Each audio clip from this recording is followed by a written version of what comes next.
I'm going to take the liberty, Sadhguru, to do what I normally do on my television show, which is a rapid fire round.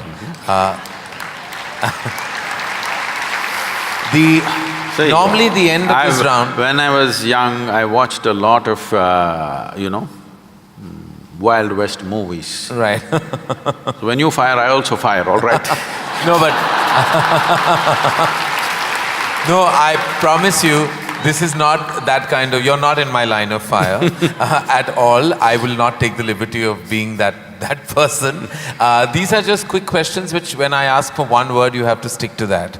Because sometimes you have a tendency of not exactly answering the question asked. But you give such a profound and prolific retort back that it makes you very satiated. But in this case, my only request is that if it's one word, then it's just one word. Okay. And the end of this, normally, you get a hamper, but in the absence of a hamper here, you already have something, right? Yes. So, or this beautiful bouquet that is right next to you. But so there's no hamper, but you will get my utmost gratitude. Thank you.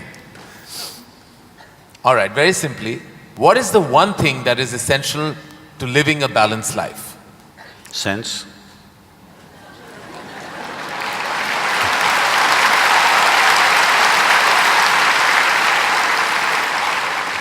What is the one thing we must absolutely do away with in order to lead a balanced life? Senselessness. Yes. All right. I thought that was coming. First thing that comes to your mind when I say the following, the first thing, organized religion. Madness. Marriage. Cohabitation. Competition. Stupid. Money. Useful. Love.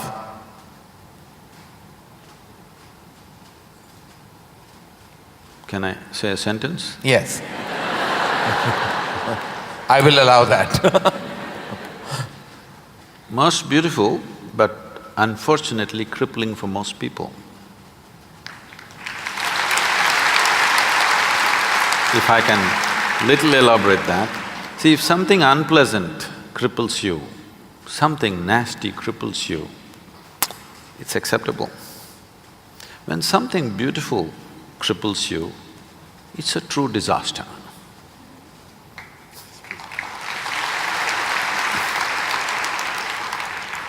If you could ask one person, alive or dead, one question, who would you ask and what would that be?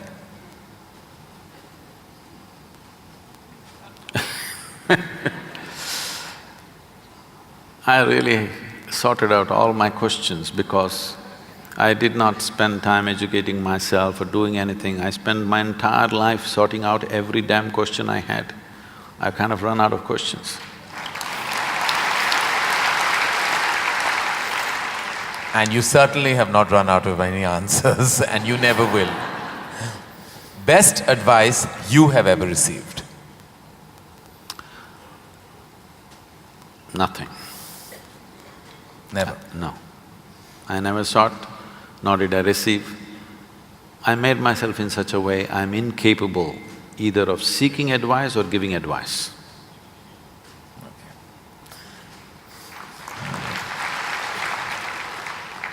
In an imaginary, completely hypothetical situation, if you had a day off with no commitments, no responsibilities, what would you spend the day doing? Oh, there are a lot of things, this can't be one word. No, it's not one word. See, I have an indiscriminate sense of passion towards everything.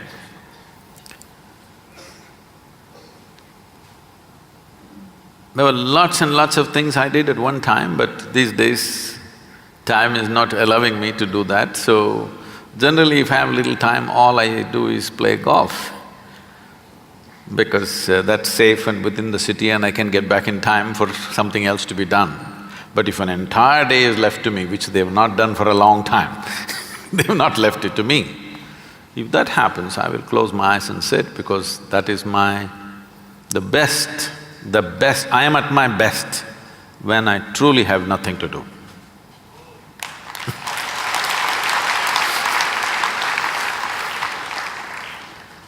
What is one thing you'd like people to remember about you at the end of your life? They must live so wonderfully that they don't even remember me.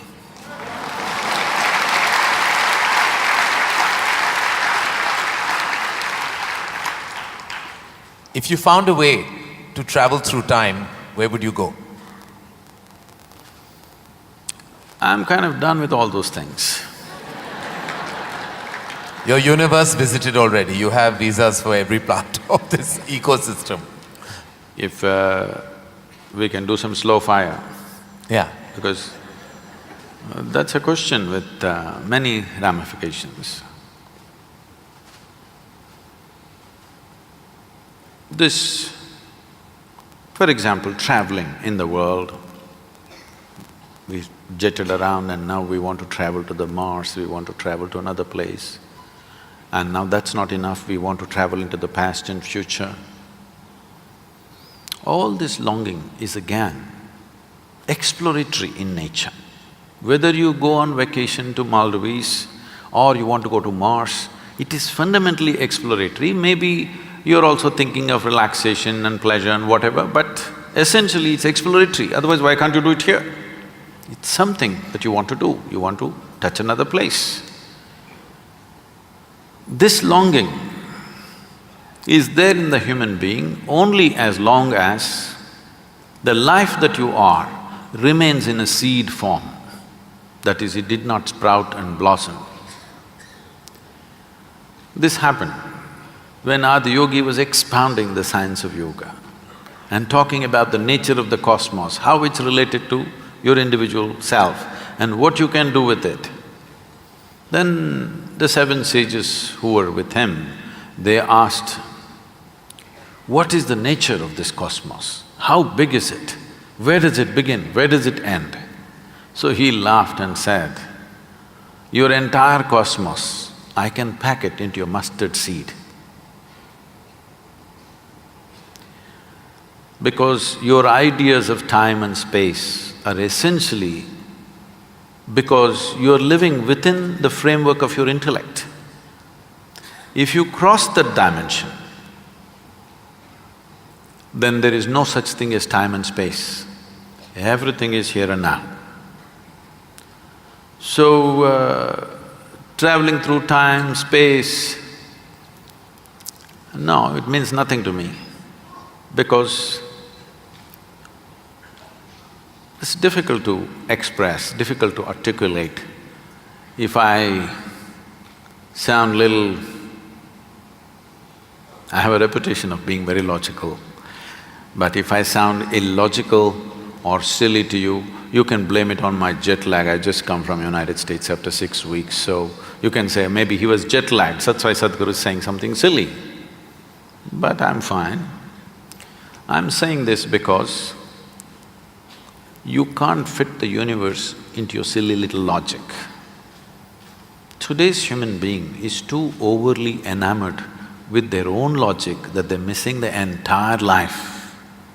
The gamut of phenomena that's happening in the existence is missed because the only way you can accept anything is it has to fit in to the square hole of your logic.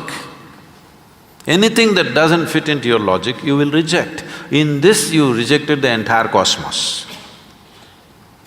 In this, you have rejected the magic of life. You have become a slave of logic and completely missing the magic of life.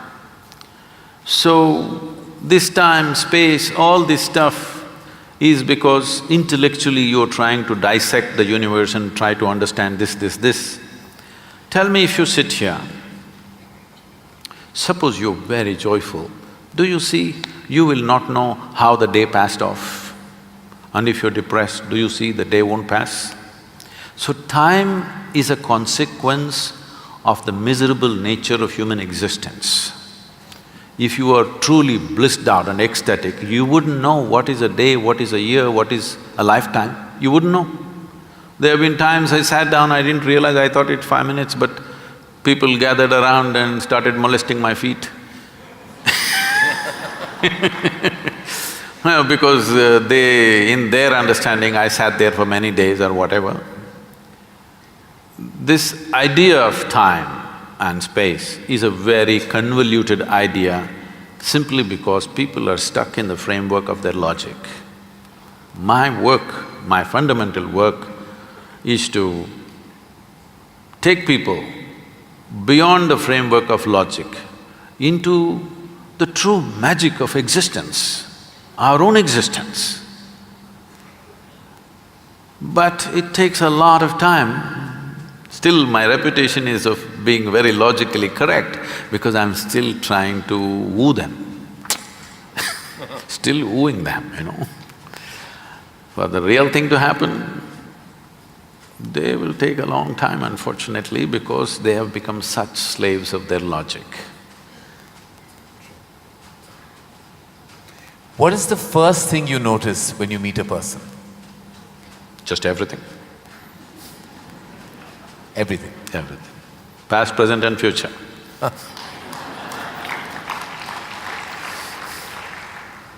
Is it more important to do what you love or love what you're doing? One word or more? The choice is entirely yours. See, if you are an intelligent person, you will try to do what you love most. But if you're a genius, you will do just what is needed.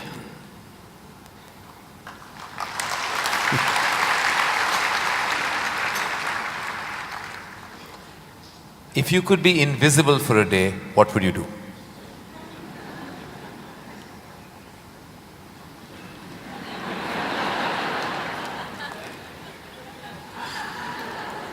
You wouldn't know?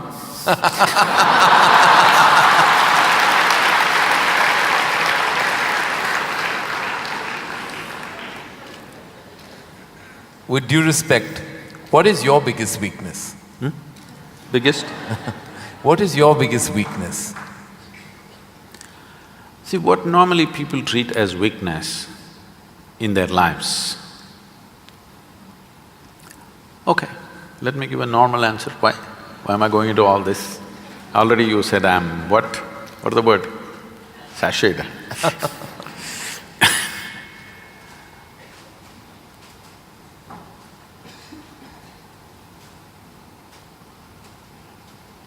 My biggest weakness is, I love danger. Without danger I cannot live. I need to do something which keeps me on the edge of being mortal, being alive and dead. I want to walk that line all the time. Every day I'm stepping on it one way or the other. Is it a weakness? I don't think so, but people think, Sadhguru, you shouldn't risk your life like this. But if there's no risk, I feel I'm not being… because most of the time in my life, for whatever I'm doing, I don't feel tested. It's only in moments of danger that I feel little tested. So my weakness is, I like to be stretched, you know. For all the time when I was riding across India and later on I started driving, my only wish was that to find a machine which will test my skills. Always found the damn things broke down if I took it to my limits. These days recently I'm beginning to get to do a few machines which are testing me, whether I can push it all the way or not. Maybe that's because of my age. No. If I had met them much younger, I think I would You would have… have managed to work around them. One thing the world doesn't know about you. They don't know a thing about me.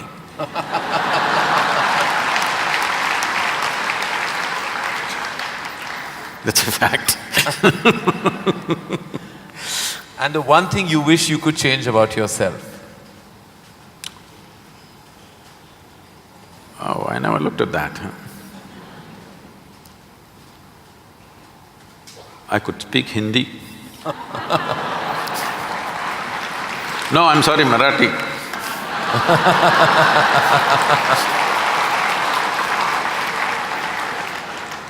The one thing you wish you could change about the world? Oh, a lot of things. One. Human beings. Desperately in need of. Sir, what would you consider to be your greatest achievement? I don't think there's any. Because I always fall woefully short of my own expectation of what I could do. So I never feel anything is an achievement.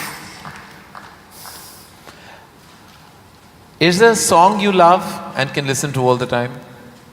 Oh. I somehow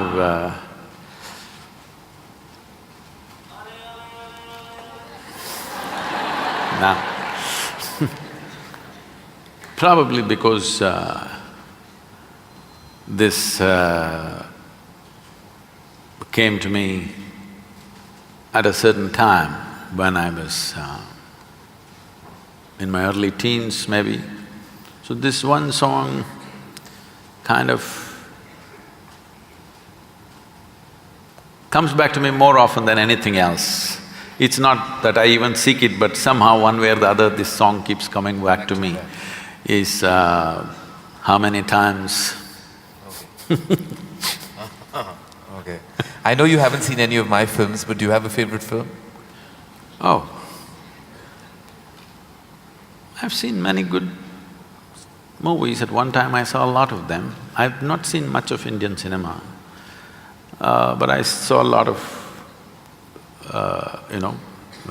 English cinema. But one movie that I thoroughly enjoyed at that time, because on that day the way things happened, many life situations fell together and everything, was Roman Holiday. Oh, well, I have to say that that's the first film I've ever seen in my life. My mother took me to the cinema. Here we are. It is true.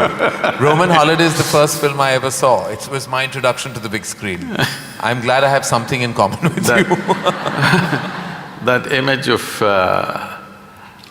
Audrey and Gregory Peck is somehow just stayed with me. Wonderful. It was probably my age. Yeah. Oh, it must have been. Something you enjoy doing and wish you had more time for? I wish I had more time, because I made myself like this, that there is nothing that I enjoy or do not enjoy. I make sure I enjoy everything that I do, including simply sitting quietly or talking to somebody or doing whatever, because my activity is not limited to one area, so many things. If you did not enjoy everything that you do and do not do, you will go insane trying to manage so many things. But I will not go insane, because I enjoy being alive. Activities, anything is okay. Everything I do, I enjoy. Small things, big things, every kind of thing. Most profound things and silly things, I enjoy thoroughly. Should us all. Lastly, in a biopic made on you, who would play you? But who would make a biopic first of all? No, there would be lots of interested people. Maybe you should animate. I don't think you would want that. Well, that is the end of the rapid fire, and you totally deserve the hamper that doesn't exist on this platform. But it's a virtual hamper that I've given to you with my love, gratitude and deepest amount of respect. Thank you. Thank you.